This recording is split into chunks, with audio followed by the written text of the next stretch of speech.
Welcome to a new deep dive, and happy 2026. We're kicking off the new year by jumping straight into the chaos. Oh, he's immediate chaos. It really was.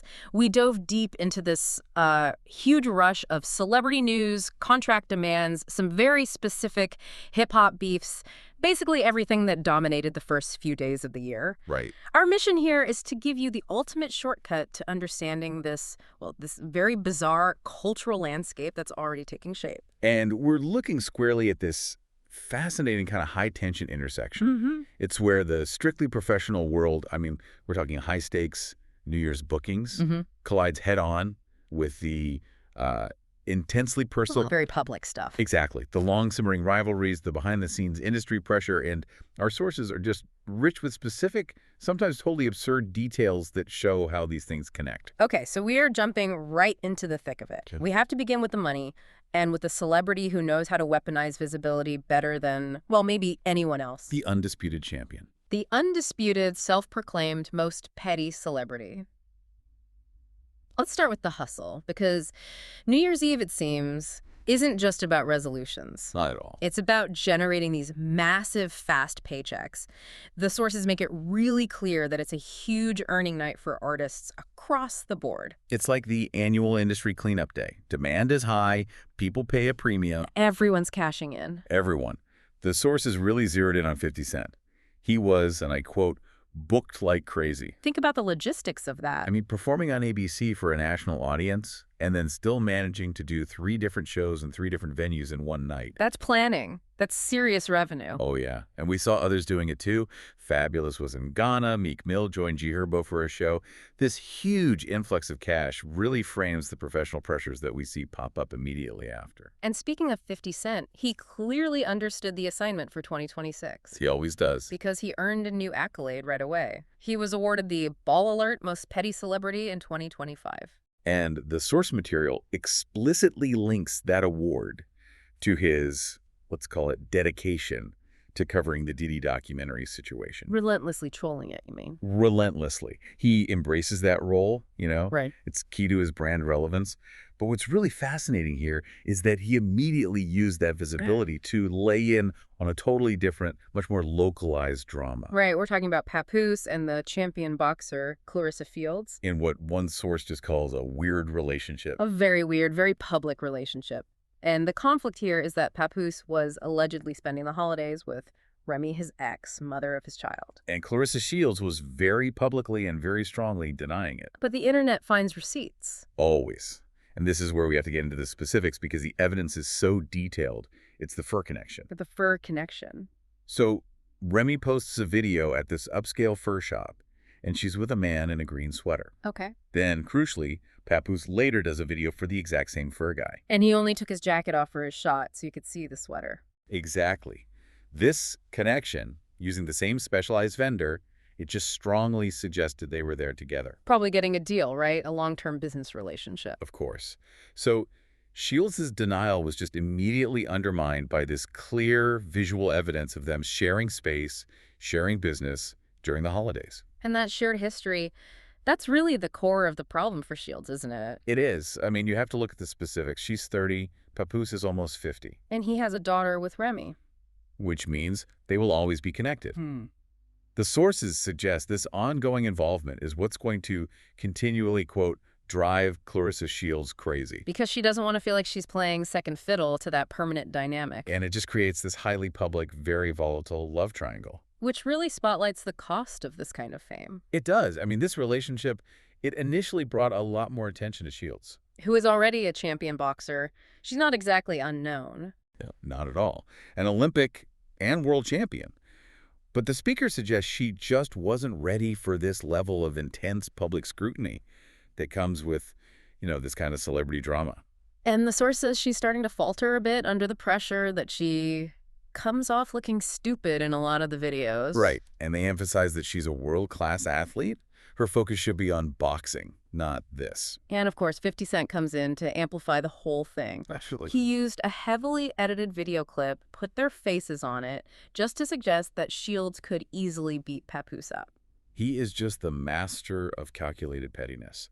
And if you connect this back to where we started, the New Year's Eve money, It's clear that for these artists, staying relevant, even through this kind of drama, it translates directly to future earnings. They're all capitalizing on this high visibility culture. Okay, so that drama is fueled by personal stuff, by celebrity visibility.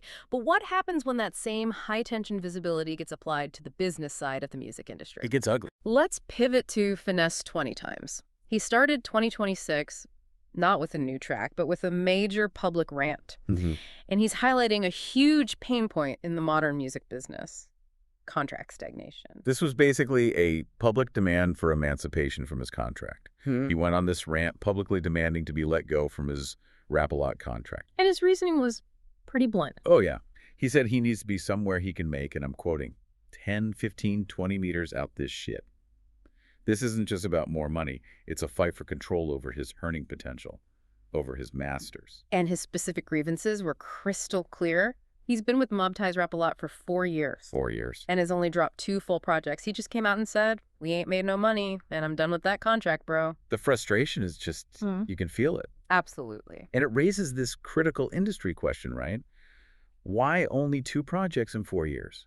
The source material speculates that Mob Ties might be discouraging him from dropping material. Relying on that old label mantra. Exactly. Be patient. We're building the moment. And this waiting game is probably why he's been so active online for the last year and a half. He's discouraged, he's sitting on music, and he's losing momentum. And this is where the analysis becomes really valuable for you, the listener, because the source gives this explicit comparison of his situation to current industry standards. It suggests that the classic strategy from, say, the early 2000s, sitting on material, waiting for the perfect moment, is completely obsolete in the streaming age. It's worse than obsolete. It's a death sentence. In the age of algorithms and, instant cultural turnover, you absolutely cannot afford to lose what the source calls your steam. Because streaming success is all about frequency. Frequency and velocity. When you take too much time between releases, the algorithms just stop favoring you. Your visibility fades so fast. And the proof is in the data. Even for superstars. Look at the Cardi B example the source brings up. Yeah. Her first album was a massive success, but that success really counted singles she'd dropped over the previous 5 years. And then what happened? Well, after the album, it took her 3 or 4 years to drop another single, around 2020 or 2021. And the source points out that her recent single, Imaginary Players, it didn't do well. It, quote, flocked. It failed to get traction. Which suggests that this waiting game strategy is starting to flop even for artists at the very top. So you can imagine the frustration for an artist like Finesse Times, who feels like his career is being stalled out. It's like his material being held back is costing him his relevance, his prime earning window. So what's fascinating here is how his case just embodies this clash between old school label control, seeking perfection and patience, and modern artist productivity. Which is driven by the streaming model's demand for constant output. So is holding material for patience the new way for labels to kill an artist's career? It's a huge economic question. If artists are losing millions because their contracts force them into a timeline from a business model that doesn't exist anymore. We're going to see a lot more of these rants. Many more. And Finesse definitely didn't help his case for professional diplomacy with the second half of his rant. Not at all. He just confirmed all the tension in Memphis by going aggressively after Moneybagg Yo and Big Boogie. Yeah, the personal attacks were just so volatile. He called Big Boogie a hater, threatening to, quote, expose that move while you hating. And he accused Moneybagg Yo and his whole crew of, sucking bag dick, suggesting they were desperate for a free feature. This is not a measured negotiation tactic. This is just pure, unfiltered frustration boiling over. But the truly staggering detail, the wait, what? Moment, I know exactly what you're talking about. was when he told that bizarre story about needing $5,000 of Big Boogie's sister's tax refund. Her $9,000 tax refund. He specified it was for 2 pounds and a motherfucking Crown V before she could even finish furnishing her own house. And the source just notes that was definitely a story we, the public, had absolutely no need to know. None. It's just proof of how quickly personal life and business frustration just merge into this public mess when an artist feels trapped. So moving from that intense drama, we swing over to an annual cultural tradition, Uncle Murrah's 2025 wrap-up. The sources describe this track as the ultimate finesse. And for good reason. It's the ultimate finesse because he mostly, as the source says, just talks at the mic about the year's events. It's not about complex lyricism. It's a running cultural scorecard. Exactly. People wait for it because it's like a record of the year's biggest scandals and feuds. And he hit all the big ones from the year. The Papoose Clarissa drama, the Diddy documentary, Max B coming home. And importantly, he addressed Young Thug. Right, calling him a snitch for talking too much in the precinct. And that snitch accusation, that's a critical cultural marker in hip-hop. The sources track this because, perceived cooperation with authorities can completely change an artist's standing. Regardless of the legal outcome. Totally. It's a measure of community standing, which Murdaugh is leveraging. We also saw he announced a new podcast with Yayo. And it's important to remember where this tradition comes from, too. It was originally made famous by Skills. Right, and now it's so ingrained that even huge platforms like The Shade Room do their own version with a female rapper. It's part of the calendar now. Truly. So a few other quick hits to round out the New Year news. Okay. Meek Mill was booked with G Herbo, and Herbo actually proposed to his girlfriend on stage. That was a big moment. And Meek performed, y'all thought I was finished, right? Signaling his comeback. A renewed focus, which was followed by maybe the most memorable social media post of the year so far. The wellness post. The wellness post. Meek meditating, totally oiled up with grease all over his body. And the Sweefters mentioned everyone online joking that he looked like he was trying to contact Diddy telepathically. And speaking of Diddy, Joe Budden weighed in on the reports that Diddy's sons were planning a documentary.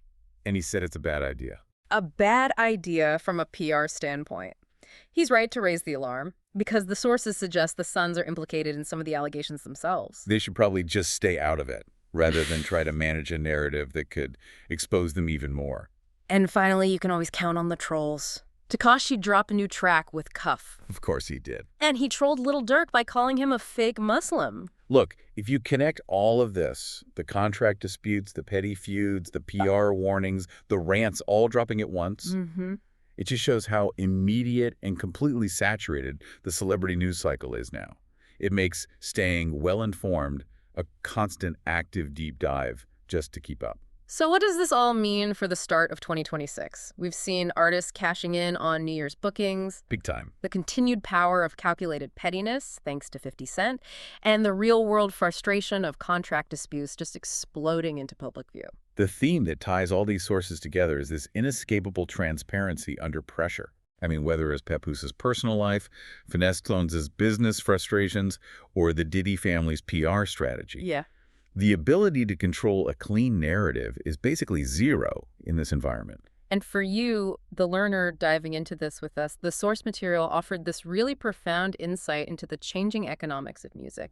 That old strategy of labels forcing artists to sit on music for years, waiting for the perfect moment, it just doesn't work anymore. The algorithms will forget you.